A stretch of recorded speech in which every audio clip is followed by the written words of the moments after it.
Hello there, welcome to Genessis Models. My name is Bobby Waldron and welcome to this month's vlog. This month's vlog is Q&A month, so let's get all your questions answered in this vlog. First off, we have Globe Tripper. Globe Tripper has been trying to get his decals to go down on a acrylic base, and he's having problems with them going down. He's on about putting down Tamiya's Clear X22 coat down, and he's wondering should he be putting some sort of a glue on the decals that come off, and also saying looking forward to future shows. Now, it sounds like you've just started the hobby and a bit of a beginner. I really recommend you go check out the Genessis Models decaling tutorial. On the Genessis Models website, we've got all these tutorials that can run you through them and everything. But just to quickly answer this, there is a kind of a standard procedure to follow when putting decals down. Nice and simple. You know, you paint your model, and then what you want to do is you want to put on a gloss coat. The gloss coat is just to make the surface nice and smooth for the decals to go down, which removes any kind of silvering. Then you want to get your hands on some sort of decaling solutions, which probably the big popular ones are just here, which would be Micro, Sol and Set. This is by Microscale Industries. These are really good solutions to go out there and get, because what they do is they create an adhesive surface for the decal, so that when the decal goes on, it'll stick down better. It also softens up the decals and sort of kind of melts them and wrinkles them up, so they suck down into all your recessed panel lines, recessed rivets, and gets them looking like they are sprayed on, which then the next procedure is to spray on a gloss coat on top. So you lock those decals in, you seal them in, they're not going to go anywhere. No need to be going off and gluing down ones that come off, because those two gloss coats are going to sandwich that decal into place. So definitely highly recommend you go check out the tutorials I've done on decaling, or any of my videos. We do kind of go through the decaling quite nicely in them also. So hopefully that has answered your question. We then have RLE82. Got two questions here. What ratio do you add ammonia to your airbrush cleaner, and where do you get those bottles for the airbrush cleaner? Right, the airbrush cleaner, this is a homebrew made airbrush cleaner. When it comes to the ammonia, it is I kind of put it down to personal choice, not really an exact science to put this many mils in and all this kind of stuff. The ammonia I use is quite strong, it is quite potent. When you do spray it, it can really sort of really get into the air and everything. You know, you want your extractor fans on, face masks on and everything. So when it comes to ammonia, I would just say, you know, add a mil at a time, and you know, keep on adding until you can you're happy with the potency of it. The more the better to kind of clean your airbrush, but the more you put in, as I say, it really gets quite fumy and really sort of gets to you. So you know, just kind of add as much as you prefer when it comes to that. And as for the bottles, well, actually, on the subject of airbrush cleaner, these bottles are Vallejo's airbrush cleaner. It's basically just used bottles from them. If maybe you're not happy with the ammonia, I always recommend, if you want to go buy one, Vallejo airbrush cleaner is a good one to go off and buy. I did use that a lot and I did find it worked quite well, and as you can see, I've used the bottles from that. So then we come to Antonios Samiatos. Sorry if I can't pronounce your names properly, but there you go. Hello Bobby, what primer would you recommend for photo etch parts? Thank you. Photo etch parts and what primer? In all honesty, the simple answer is any primer will do. They all seem to kind of do pretty much the same thing. Primers are always good, and they don't really seem to affect photo etch really at all. You can get away with using any. There's loads out there. Vallejo do a nice surface primer, Ammo, AK, all these kind of polyurethane type primers. Admittedly, AK has started their third generation of paints, and they've got what looks to be and sounds like to be a really good primer in that range. Sadly, they're out of stock and I haven't been able to get my hands on one and do some sort of review on that, but hopefully that answers your question. Next one is off Jeff. So he asks, basically I have seen a lot of kit reviews where the reviewers note that the decals are gloss or matte. Which types are the best, or does it or does it not make any real difference? Quick answer to that is I've not found it makes any real difference. When it comes to decals, again, we're talking about decals again, whether they've got a matte finish or a gloss finish, you know, again, we're going to seal them in with a gloss coat, and it doesn't matter whether you've got a matte surface or a glossy surface. You put a gloss coat on top, it's going to make it gloss. You put a matte coat on top, it's going to make it matte. So it doesn't really make a difference. If something really kind of makes a difference with decaling is if they're really, really thick. You know, these big, thick, cheap, horrible decals, they can be horrible to put down, as well as, you know, they can sometimes, really bad ones, be so kind of thick you can actually almost see a very faint sort of ridge, sort of outline of the decal. That's really when it kind of becomes to be a problem. But gloss, matte, doesn't matter, as long as they're kind of relatively thin, you should be pretty all right with that. So then we come to our next question. So we've got another one of those funny names, and I'm not going to try and pronounce, but I can read the part where it says Sailor 44, sorry for not being able to pronounce it. But we have a question here about the HMS Victory, and it's all about would it be a good idea, and would I put LED lighting in the HMS Victory? Really cool idea. Really something that I have been wanting to do. I mean, again, there's lots and lots of things I'd like to do in step by step. So I'd like to teach this, like to teach that, you know, going from, you know, LED lighting, dioramas, all sorts. There's so many more subjects I can sort of go into to teach you more, and this is one of them. It is definitely something that's on my list to do, but when that's going to happen, I don't know. But yeah, it would be a cool idea to light up HMS Victory. HMS Victory, you've got you can have sort of like lanterns on there, and at night it could have this kind of flickery sort of, you can have LEDs to kind of imitate sort of flames and stuff, which would be cool to put in the lanterns.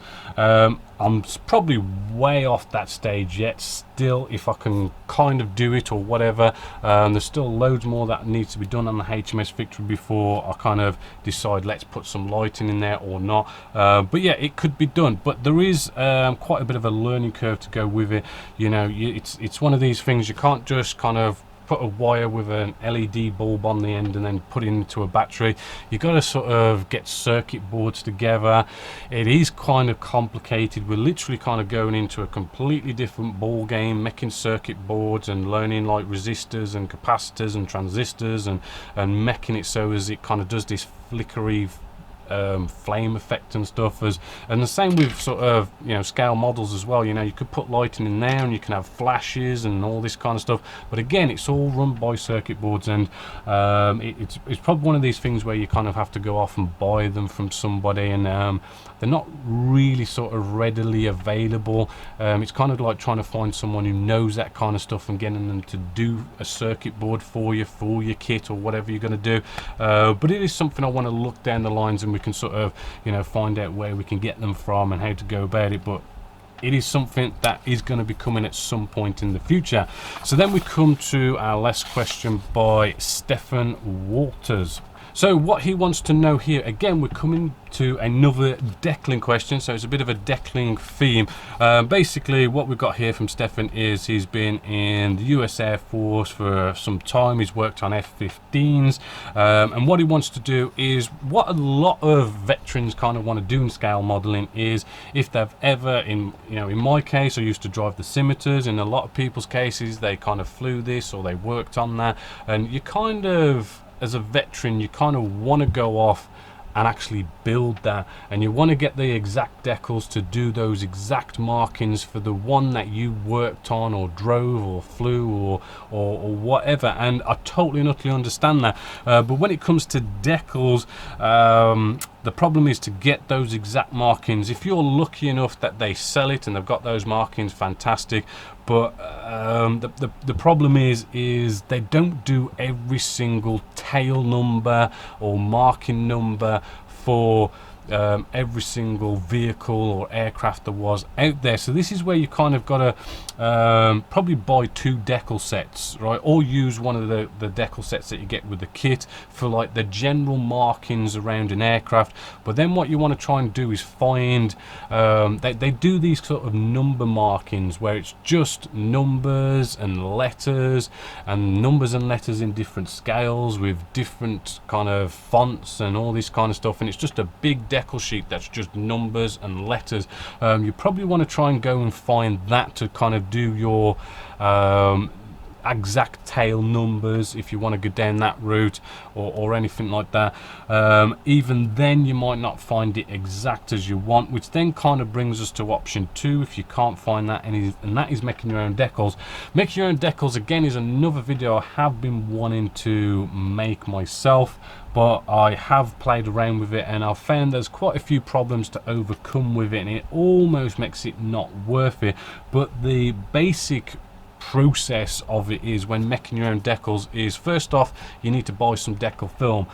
Problem is with that, when I've bought decal film, it hasn't been the best of quality. They've normally kind of been a little bit thick and an absolute pain for decaling solutions to work on them, so not really ideal. Admittedly, I haven't looked into it for a few years now, so I mean they might have released better decaling films and whatnot by then, or you could probably search around a bit more and find a good decaling film, but if you can find a good decaling film, you've still got another problem, and that is the whole idea of these decaling films is you put them in a printer and the printer prints them off, and then what you need to do is get some of this stuff. This is, if we maybe bring you in, right, this is our what is it, liquid decal film. What you do is you put this in an airbrush and you spray it on top of your decal film that you've just printed out, because the printer ink, when you put it into water to kind of like get it to come off the decal sheet and whatnot, all your ink is going to run, and what this does is protects it and locks in the ink, right? So that's the process. But the problem is when it comes to printers, they don't do white ink, right? So there's a lot of cases where decals will need white ink to, you know, be able to print whatever you sort of want to print. Sometimes I kind of print it white and then they print on top of that.